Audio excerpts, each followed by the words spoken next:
بسم الله الرحمن الرحيم كافها يا عين صاد ذكر رحمة ربك عبده زكريا إذ نادى ربه نداء خفيا قال رب إني وهن العزم مني واشتعل الرأس شيبا ولم أكن بدعائك رب شقيا وإني خفت الموالي من ورائي وكانت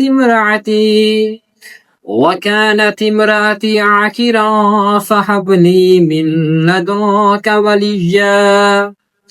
يرثني ويرث من آل يعقوب واجعله ربي رضيا يا زكريا إنا نبشرك بغلام اسمه يحيى لم نجعل له من قبل سميا قال رب أنى يكون لي غلام وكانت امرأتي عكرا وقد بلغت من الكبر عتيا قال كذلك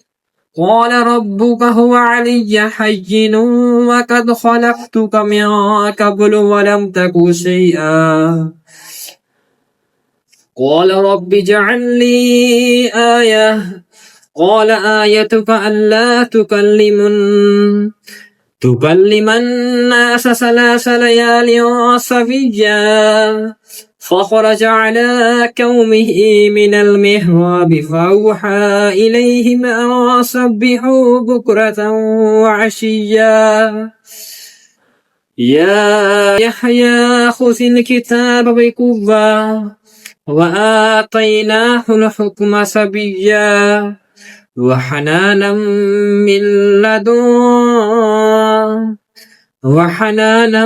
من لدنا وزكاة وكان تقيا وبرا بوالديه ولم يكن جبارا عصيا وسلام عليه يوم ولد ويوم يموت ويوم يبعث حيا واذكر في الكتاب مريم إذ انتبذت من أهلها مكانا شرقيا فاتخذت من دونهم حجابا فأرسلنا إليها روحنا فتمثل لها بشرا سويا قالت إني أعوذ بالرحمن منك إن كنت تقيا قال إنما أنا رسول ربك ليهب لك غلاما زكيا قالت أنى يكون لي غلام ولم يمسسني بشر ولم أك بغيا قال كذلك قال ربك هو علي حي ولنجعله آية للناس ورحمة منا وكان أمرا مقضيا فحملته فانتبذت به مكانا قصيا فأجاءها المخاض إلى جذع النخلة قالت يا ليتني مت قبل هذا وكنت نسيا منسيا فناداها من تحتها ألا تحزني قد جعل ربك تحتك سريا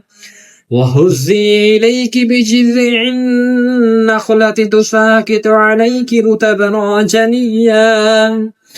فكلي واشربي وقري عينا فإما ترين من البشر أحدا فقولي إني نذرت للرحمن صوما فلن أكلم اليوم إنسيا فأتت به قومها تحمله قالوا يا مريم لقد جئت شيئا فريا يا أخت هارون ما كان أبوك امرأ سوء وما كانت أمك بغيا فأشارت إليه قالوا كيف نكلم من كان في المهد صبيا قال إني عبد الله آتاني الكتاب وجعلني نبيا وجعلني مباركا أينما كنت وأوصاني بالصلاة والزكاة ما دمت حيا وبرا بوالدتي ولم يجعلني جبارا شقيا